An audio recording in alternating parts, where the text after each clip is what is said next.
মতন আশরাফ শিকদার এবং আদিব উঠে গিয়ে আগে আগে চলে গেলেন গাড়িতে। আদিল ঈশানকে ডেকে বলল, শালা তুই বন্ধু নামের কলঙ্ক, একা একা বাসরটাও করে ফেলেছ। আর তোমার বোন কিনা 9-6 মানেই বোঝে না। ঈশান কিছুটা মজা নিয়ে বলল। আহারে, আদিল চেতে গিয়ে দাঁতে দাঁত কিরমির করে বলল, শালার কপাল, ভাই আর বোন দুইটাই এক। আমার জীবনটা কিনা পান্তাবাদ থেকেও খারাপ করে দিল রে।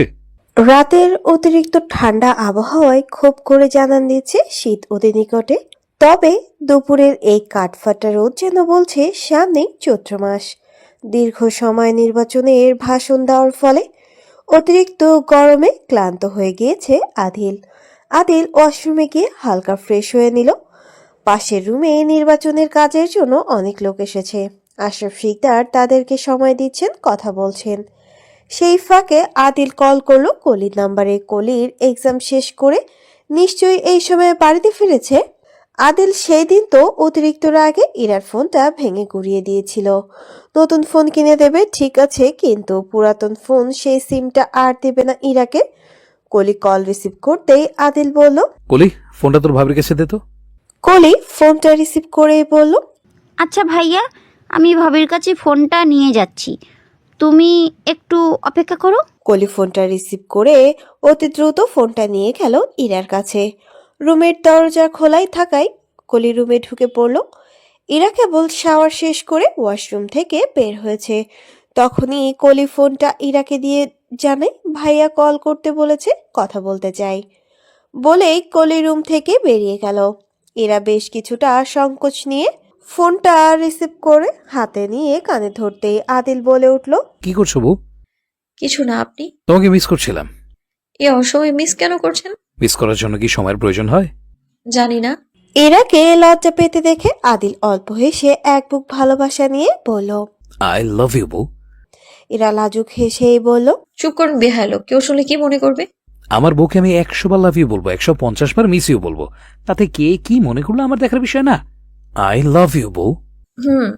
এতবার লাভ ইউ বলার পর শুধু বউ অতিরিক্ত আনরোমান্টিক হলে যা হয় আর কি। আপনি আনরোমান্টিক। তুমি আনরোমান্টিক। আপনার 14 গোষ্ঠী আনরোমান্টিক।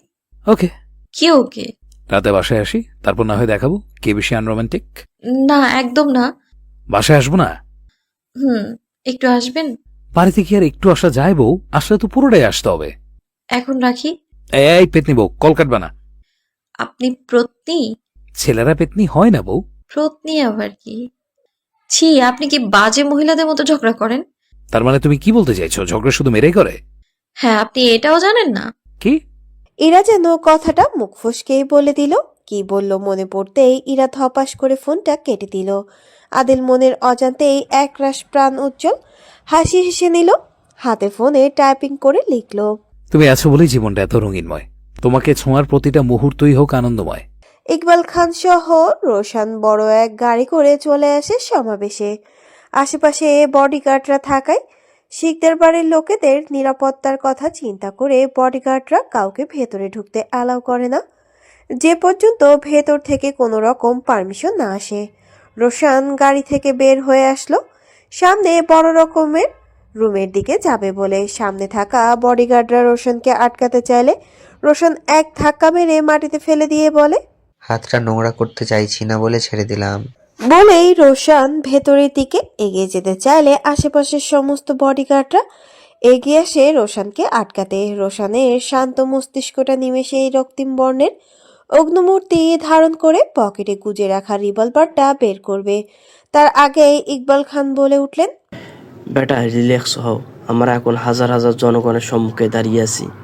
রোশানের ভয়ঙ্কর রাগী ভাবটাই ইকবাল খানের একটি কথাই থপাস করে থেমে গেল। ইকবাল খান রোশানকে বলল, আমি আমাদের ভিতরে যাওয়ার ব্যবস্থা করছি, বেটা ওয়েট কর একটু। ইকবাল খান হাতে ফোনটা নিয়ে কল করলো পুলিশ কমিশনারকে। সাথে সাথে আব্দুল মামুন এসে হাজির হলো রোশানের সামনে। ইকবাল খান আব্দুল মামুনকে উদ্দেশ্য করেই বলল, ভেতরে যাওয়ার ব্যবস্থা করো। আব্দুল মামুন সম্মতি জানিয়েই বলল, আমি বিষয়টা দেখছি, আমাকে একটু সময় দেন। আব্দুল মামুন সাথে সাথে কল করলো আদিলকে। দুই একবার রিং হওয়ার পর আদিল কলটা রিসিভ করতেই আব্দুল মামুন বড় করে সালাম জানিয়ে বলল, স্যার, আপনাদের বিরোধী দলে সবাই চলে এসেছে, এখন ভিতরে প্রবেশ করতে চাইছে, কিন্তু আপনার চামচা মার্কা বডিগার্ডরা ভিতরে প্রবেশ করতে দিচ্ছে না। এখন কি করব? আদিল ক্ষিপ্র মেজাজ দেখিয়ে বলল, হাউ ডেয়ার ইউ? তুমি কাকে চামচা বলছো? Mind your language, she is my bodyguard. Abdul Mamun বলল, স্যার, বাংলা ভাষায় তাদেরকে তো চামচাই বলে। ভিতরে আসতে বলবো নাকি?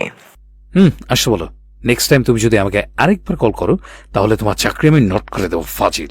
আব্দুল মামুন কিছু বলবে তার আগে আদিল মুখের ওপর ফোনটা কেটে দিল। মামুন বডিগার্ডদের উদ্দেশ্য করেই বললেন, ভিতরে যাওয়ার পারমিশন উপর মহল থেকে আনা হয়েছে। এখন কি নাটকের সিনেমা দেখবে নাকি ভিতরে প্রবেশ করতে দিবা?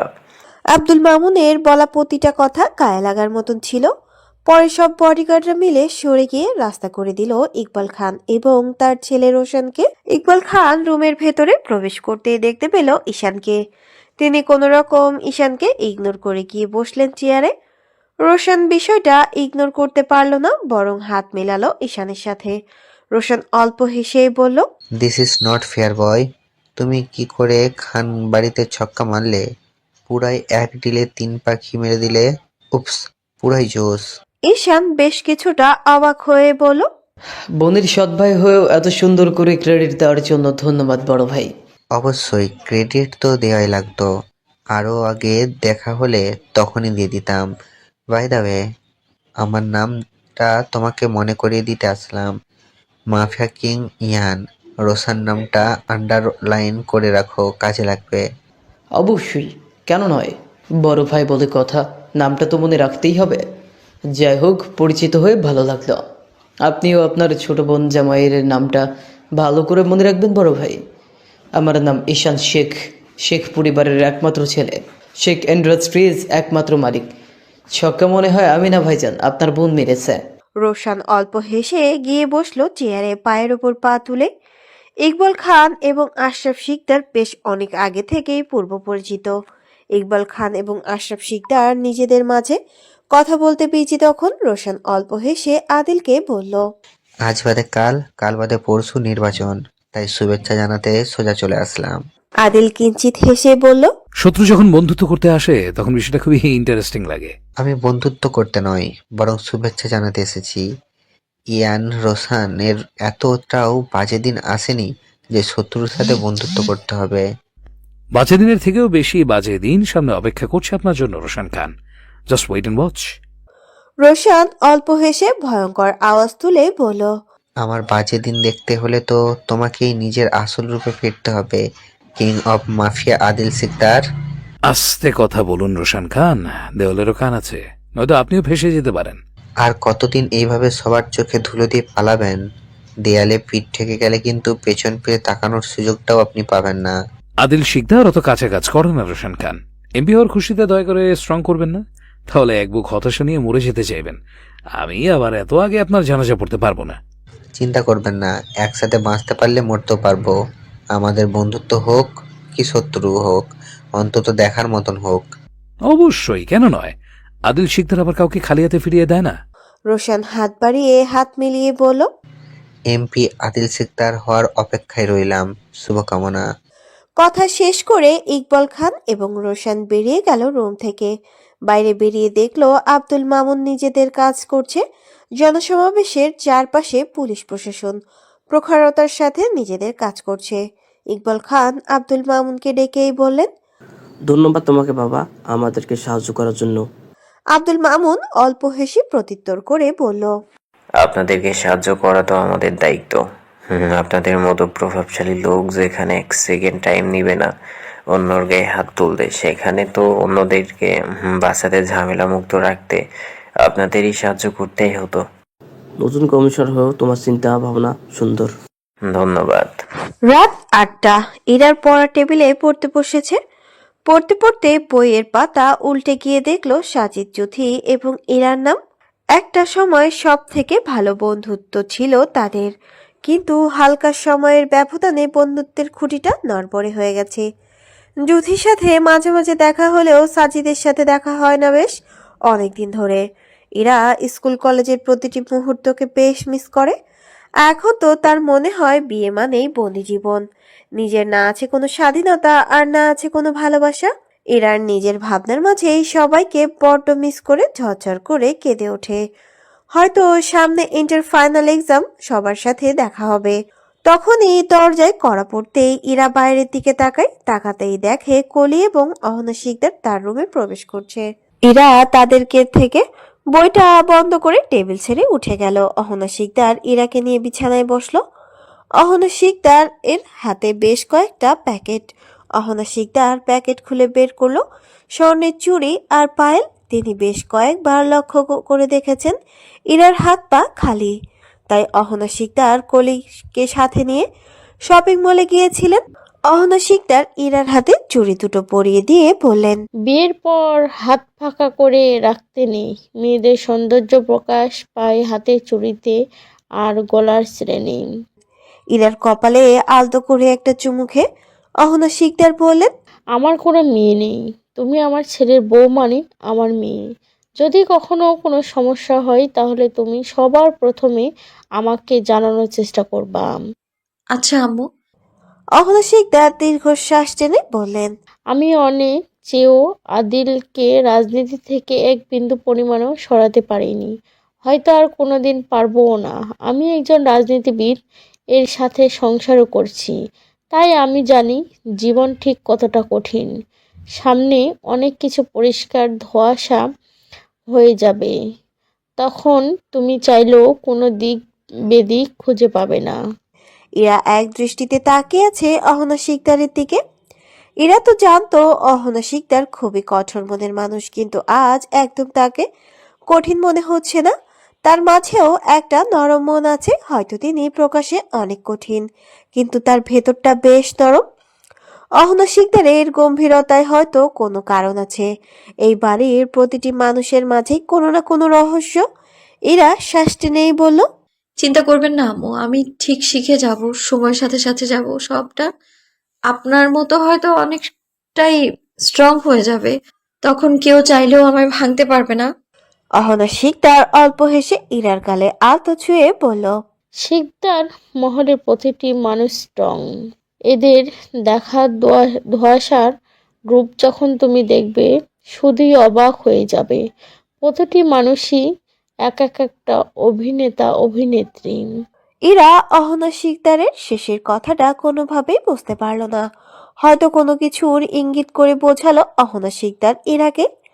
ইরা ফের প্রশ্ন করার আগেই অহনা শিকদার বলে উঠলেন, আজকে আদিলের ফিরতে বেশ লেট হবে, চলো রাতে ডিনারটা করে নাও, তারপরে শুয়ে পড়ো।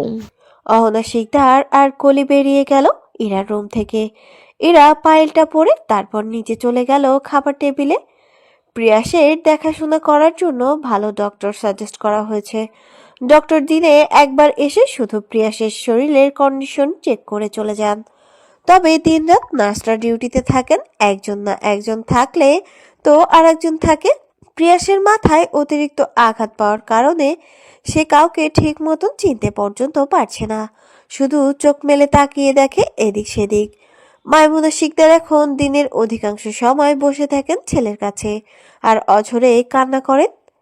রাত 11টা নাগাদ আদিল সহ আশরাফ শিকদার বড় গাড়ি করে বাড়ির ভেতরে প্রবেশ করলেন। সারাদিনের ব্যস্ততায় সবার মুখে ক্লান্তির ছাপ। তারা বাইরে থেকে রাতে ডিনার করে এসেছে। আদিল গায়ের কালো কোট হাতে নিয়ে ফোন চাপতে চাপতে রুমে প্রবেশ করলো। রুমের দরজা হালকা করে খোলা ছিল, রুমের লাইটটাও অফ করে রাখা। আদিল ঘড়িতে সময়টা দেখে নিল একবার। বেশ রাত হয়েছে, হয়তো ইরা ঘুমিয়ে গিয়েছে এতক্ষণে। আদিল কোটটা বিছানার এক পাশে রেখে রুমের লাইটটা অন করে সোজা চলে গেল ওয়াশরুমে। ওয়াশরুমে গিয়ে প্রথমেই শাওয়ার নিয়ে নিল, বেশ অনেকটা সময় নিয়ে, প্রায় 20 মিনিট পর টাওয়াল পেঁচিয়ে রুমে প্রবেশ করে। ভেজা চুল বেয়ে টপ টপ করে পানি পড়ছে, চুলের পানি ঘাড় গড়িয়ে বুক পিঠে পড়ছে। আদিল টাওয়াল দিয়ে ভেজা চুলগুলোকে মুছে নিল। আদিল অল্প দৃষ্টি নিক্ষেপ করে তাকালো ইরার দিকে। এক নজর তাকাতেই বুকের ভেতরে তোলপাড় শুরু হয়ে গেল। ইরা গভীর ঘুমে মগ্ন, তবে ইরার কোমর পর্যন্ত জড়ানো চুলগুলো যেন ইরার মুখে এলোমেলো হয়ে পড়ে আছে। শরীরের উপর কমফোর্ট না থাকায় শরীরের প্রতিটি জায়গা স্পষ্ট বোঝা যাচ্ছে। আদিল দেখলো ইরার হাতে স্বর্ণের চুড়ি চকচক করছে। পায়ের উন্মুক্ত ফর্সা পায়ে পায়েলটা যেন আরো বেশি চকচক করছে। জামা বেশ কিছুটা ওপরে উঠে গেছে। এটুকুই কি যথেষ্ট নয় একজন পুরুষকে উন্মাদ করার জন্য? আদিল যেন এক মুহূর্তে গম্ভীর নেশালো চোখে তাকালো ইরার দিকে। হাতের টাওয়ালটা ফেলে এগিয়ে গেল ইরার দিকে। ঠিক এই মুহূর্তে নেশালো লাগলো সবকিছু। ইরার একপাশে বিছানায় গিয়ে বসলো আদিল। ইরার কপালে মুখে ওপর এলোমেলো চুলগুলোকে আলতো হাতে সরিয়ে দিয়ে কপালে শব্দ করে একটা চুমু খেয়ে নিল। অপলক দৃষ্টিতে বেশ কিছু সময় নিয়ে তাকিয়ে দেখলো তার জান বাচ্চা পেতনি বউটাকে। আদিল গিয়ে শুয়ে পড়ল বিছানার একপাশে। ইরার খুব কাছে। আদিল ইরার কোমর ধরে টেনে বুকে জড়িয়ে নিল। শব্দ করে বেশ কতগুলো চুমু খেয়ে নিল। নতুন ভোরের সূচনা হয়েছে। পাখির কোলাহলের ডাক, মিষ্টি রোদের অল্প আলো বড় জানালা ভেদ করে আলতো করে ছুঁয়ে দিচ্ছে ইরার মুখ। অল্প মিষ্টি রোদ মুখে পড়তেই ইরা কপাল কুঁচকে ফেল। গায়ের উপর জড়ানো কমফোর্ট টেনে মুখ ঢেকে নিল। ঘুম জড়ানো কণ্ঠে পেটের ওপর অল্প হাতের স্পর্শ পেতেই ইরা তৎক্ষণাৎ চোখ মেলেই তাকালো। আদিল ইরার খুব কাছে। নিঃশ্বাসের প্রতিটি হৃদস্পন্দন ভেসে আসছে। ইরা ধীরে ধীরে আদিলের হাত থেকে পেটের ওপর থেকে ছাড়ানোর বৃথা চেষ্টা করতে লাগলো। ইরার এমন ছটফটানি দেখে আদিল দুহাতে আর শক্ত টানে নিজের বুকের কাছে টেনে নিয়ে বলল, পাগলামো করতে ব্যর্থ করিস না জান। ইরা আদিলের বুকে নখ দাবিয়ে দিল, বলল, আপনি ছাড়ুন আমায়। আমাকে সবসময় শুধু ছাড়তে বলিস কেন? সমস্যা কি তোর? আমার ছোঁয়া ভালো লাগে না তোর? ইরা হাতের নখ আদিলের বুক থেকে তুলে আদিলের আরেকটু কাছে বুকের সাথে মিশে গিয়ে বলল, আমাদের কবে একটা বাবু হবে? আদিল যেন কানে ভুল শুনলো। সকাল সকাল তার ছোট্ট বউটা কি বলছে? বিয়ের মাসখানেক হয়নি এখনো, বাসর তো দূরের কথা, ডিরেক্ট বাচ্চা নেওয়ার বায়না করছে। সত্যিই জীবনটা পুরোই পান্তা ভাত। আদিল বুকের ভেতরে লুকিয়ে থাকা ইরার মুখটাকে নিজের দিকেই ঘুরিয়ে বলল, আজকাল কানে একটু কম শুনি। কি বললা? আবার বলো। আদিলের বলা কথা ইরার কানে যেতে ইরা চোখ ছোট ছোট করেই বলল, আমার শ্বশুর মানে আশরাফ শিকদার আমায় একদম ঠকিয়ে দিল। আদিল কপাল কুঁচকেই বলল, মানে? আমার বয়স কেবল 18+। আমাকে কিনা একটা বয়রা ছেলে দিল। একদম ঠকিয়ে দিল আমায় আশরাফ শিকদার। আদিল মুচকি হেসেই বলল, আহারে, দুঃখ হচ্ছে তোমার জন্য। দুঃখ হলে একটু কান্না করতে হয়। আপনি একটু কান্না করেন, আমি দেখব। তোমার শখ দেখে আমি শিহরিত। স্বামীকে কাঁদানোর জন্য পায়তারা করছো, তাই না? শালি, তুমি বিশ্ব জাহান্নামী। ইরা মুখ বাঁকিয়ে বলল, কোথায় যাবা? জাহান্নামে। ঠিক আছে, স্বামীর মন বুঝতে না শিখলে তো জাহান্নামে যেতে হবেই, তাই না? আপনার মন আছে তো? তাহলে আমায় দেখান দেখি কত বড়। মন তো দেখানো যাবে না। তুমি ছেলে অন্য কিছু দেখতে পারো, মনের থেকেও বড়। ইরা কপাল কুঁচকে ফেলল। ছি, কি বাজে। তৎক্ষণাৎ আদিল ইরার ওপরে উঠে শুয়ে পড়ে। ইরা কানের কাছে গিয়ে বিড়বিড় করেই বলে, আজ একটু দেখো না বউ, তোমার স্বামী ঠিক কতটা বাজে। ইরা চোখ মুখ এতক্ষণ বন্ধ করে ফেলেছে। রাগে কটমট করেই বলল, বেড়া মানুষ মানেই খারাপ। সময়ের সাথে সাথে তাদের অসৎ ব্যবহার আরো বৃদ্ধি পায়। ছি, ছাড়ুন। আদিল ইরার ঘাড়ে মুখ টোপাতে টোপাতেই বলল, I need you, but not now. In exactly 48 hours. Adil দীর্ঘশ্বাস টেনেই বলল, ঠিক 48 ঘন্টা পর আমি তোমাকে চাই। একদিকে আমার নির্বাচন, অন্যদিকে তুমি। দুটোই আমার চাই। আমার জন্য দুইটাই সুখের, তাই দুটোকে একসাথে চাই। রেডি হয়ে যাও, মনের সাথে সাথে দেহের মিলনের। কোনো এক্সকিউজ চলবে না বউ। ছোট বলে তুমি আর ছাড়টা পাবে না। এরা অল্প ঠকিলেই বলল, মানে? আদিল শিকদারের ছাড় দেয়া দেখলা এতদিন, এবার থেকে আদিল শিকদারের ভালোবাসা দেখবা। আদিল শিকদার যেটা চাই সেইটাই পাই, হয়তো ইচ্ছাকৃত নয়তো অনিচ্ছাকৃত। চাই মানে চাই। এরা শুকনো ঠকিলেই বলল, আপনি কি কোনোভাবে আমায় ভয় দেখানোর চেষ্টা করছেন? আমার বউ আমাকে ভয় পাবে? আচ্ছা, এটাও কি সম্ভব? আপনি কি কোনোভাবে আমায় ইমপ্রেস করতে চাইছেন? একদম না। আদিল শিকদার এতটাও ভণ্ড নয় যে দিন শেষে ঘরের বউকে ইমপ্রেস করবে। দরকার পড়লে বাইরের শিলামিলা টিলা ওদেরকে ইমপ্রেস করবো, তাও তোমাকে নয়। এরা গাল ফুলিয়েই বলল, ঘরের বউ হলে কি ইমপ্রেস করা যায় না? না। কেন? তাহলে দাম বেড়ে যায়। ইরা মুখ বাঁকিয়ে বলল, কিছুদিন পর এমপির বউ হয়ে যাব, এতটুকু দাম না থাকলে কি আর হবে? তাহলে কি আপনি আদিল শিকদারের বউয়ের পরিচয় বাঁচতে চাইছেন? হ্যাঁ, মেয়েরা তো স্বামীর পরিচয় নিয়েই বাঁচে। আমি তো এমন মেয়ে বিয়ে করিনি। আমি চাই তুমি তোমার পরিচয় নিয়ে বাঁচো। কাল যদি আমি বেঁচে না থাকি, মরে যাই, তখন? আদিলের কথা শেষ করার আগেই ইরা আদিলের মুখ চেপেই বলল, উল্টাপাল্টা কথা বলবেন না একদম। মরে গেলেই তো জীবন শেষ। এই অল্পকালীন বিচ্ছেদ চাই না আমি। জীবনের শেষ নিঃশ্বাস পর্যন্ত একসাথে থাকার চিন্তা করেন। আদিল ইরার ছোট্ট ছোট্ট বলা প্রতিটা কথাকে বেশ গুরুত্ব। হ্যালো বন্ধুরা, পরবর্তী পার্ট খুব তাড়াতাড়ি আসবে, তো সবাই অপেক্ষায় থাকো। আর চ্যানেলটি যারা এখনো সাবস্ক্রাইব করনি তারা পরবর্তী পার্ট দেখার জন্য চ্যানেলটি সাবস্ক্রাইব করে রেখো। ধন্যবাদ সবাইকে, আমাদের সাথেই থেকো।